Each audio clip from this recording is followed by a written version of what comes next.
GOC lecture number 12 fuse system की बात करते हैं हम। फ्यूज सिस्टम में क्या होता है कि दो रिंग अपने दो कार्बन सेंटर से आपस में जुड़े हुए रहते हैं। इसमें नंबर ऑफ रेजोनेटिंग स्ट्रक्चर और एरोमेटिक बिहेवियर के बारे में फ्यूज सिस्टम के बारे में पूछता है। तो बेंजीन होता है, नेप्थलीन होता है, एंथ्रासिन होता है, फिनेंथ्रीन होता है। तो इनमें क्या होता है, सारे के सारे एरोमेटिक होते हैं, तो हमको पता है।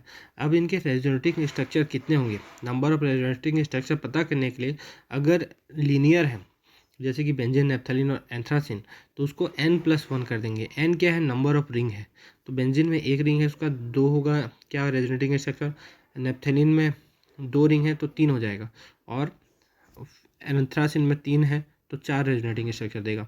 अगर नॉन लीनियर है तो n+2 कर देंगे, तो क्या होगा, फिनेंथ्रीन जो है 3 रिंग है तो n+2 में 5 क्या हो जाएगा, उसका रेजोनेटिंग स्ट्रक्चर हो जाएगा।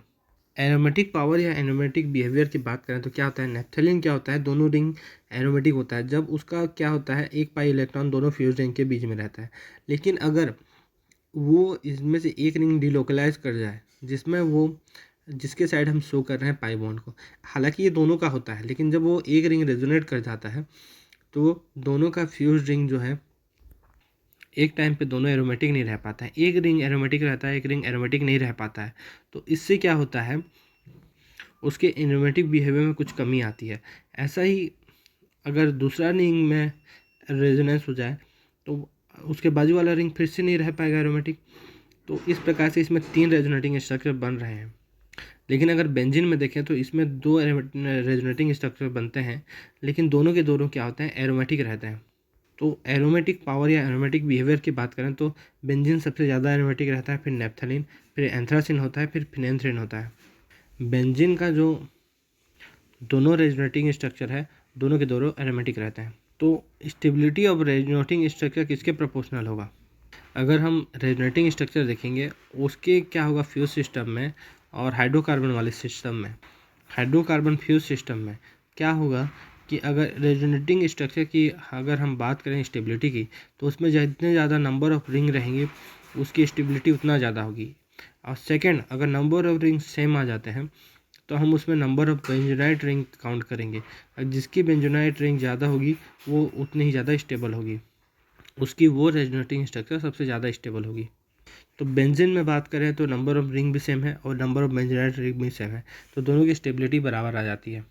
लेकिन जब हम नेप्थलीन की बात करेंगे तो नेप्थलीन में क्या होता है कि उसमें जो रेजोनेटिंग स्ट्रक्चर आता है उसमें से तो एक ही ऐसा होता है कि दोनों रिंग, सब में तो नंबर ऑफ रिंग बराबर हैं दो, लेकिन एक ही स्ट्रक्चर ऐसा देता है कि दोनों रिंग बेंजोनाइट रिंग हो। बेंजोनाइट रिंग किसे कहते हैं, जिसमें नंबर ऑफ 6 कार्बन डिलोकलाइज कर रहे हों, sorry number of 6 pi electron delocalise कर रहे हों, उसे हम बेंजोनाइट रिंग कहते हैं। बेंजीन की तरह जो डिलोकलाइजेशन करता है उसे हम बेंजोनाइट रिंग कहेंगे। तो बेंजोनाइट रिंग में एक स्ट्रक्चर दोनों क्या होंगे, बेंजोनाइट रिंग होंगे, और बाकी दोनों में एक एक रिंग बेंजोनाइट होगा। तो इसलिए एक जो दोनों रिंग क्या है, बेंजोनाइट है, वो सबसे ज़्यादा स्टेबल हो जाएगा, और बाकी दोनों उससे कम और आपस में बराबर रहेंगे। अगर एंथ्रासिन और फिनेंथ्रीन की बात करें तो एंथ्रासिन और फिनेंथ्रीन में क्या होता है, एंथ्रासिन में एक टाइम में 2 क्या होते हैं बेंजीन रिंग आपस में, इसमें दोनों बेंजीन रिंग तो मतलब कि इसमें रिंग तो 3 है, तो उससे हम इसको पता नहीं लगा सकते। हम बेंजोनाइट रिंग की बात करें तो एंथ्रासिन में 2 बेंजोनाइट रिंग प्रेजेंट रहते हैं एट द टाइम, और एंथ्रासिन में क्या होते हैं, एंथ्रासिन में ऐसा हो गया। फिनेंथ्रीन में क्या होता है, तीनों की तीनों एक टाइम में बेंजोनाइट रिंग रहता है, इसलिए फिनेंथ्रीन क्या है, उसकी स्टेबिलिटी ज़्यादा है एज़ कंपेरिजन टू एंथ्रासिन। अगर एरोमेटिक बिहेवियर की बात करें, number of P orbital more stable, मतलब कि जितना ज़्यादा नंबर ऑफ पी ऑर्बिटल ज़्यादा डिलोकलाइज कर रहे होंगे वहाँ पर उतने ही ज़्यादा क्या होगा, स्टेबिलिटी होगी। जैसे कि बेंजीन की स्टेबिलिटी थायोफिन, पायरोल और फ्यूरेन से ज़्यादा होता है।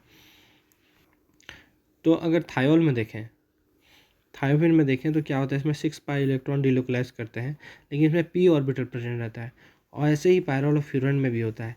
लेकिन इसमें क्या डिफरेंस है जिससे हम इसको देख पाएंगे कि इन तीनों में ज़्यादा स्टेबल कौन है। तो इनके लोन पेयर, सल्फर और नाइट्रोजन ऑक्सीजन के लोन पेयर जब डिलोकलाइज करते हैं तो इनके ऊपर पॉजिटिव चार्ज आता है। तो इनके ऊपर जब पॉजिटिव चार्ज आता है तो जो ज़्यादा इलेक्ट्रोनेगेटिव है उस पॉजिटिव चार्ज को वो रखना पसंद नहीं करेगा। इसका मतलब अगर positive charge less electronegative atom में आता है तो वो स्टेबल होगा। तो सल्फ़र की इलेक्ट्रोनेगेटिविटी 2.5 होती है, नाइट्रोजन की 3.1 के अराउंड होती है और ऑक्सीजन की 3.5 होती है। तो ऑक्सीजन पे प्लस चार्ज सबसे ज़्यादा अनस्टेबल होगा।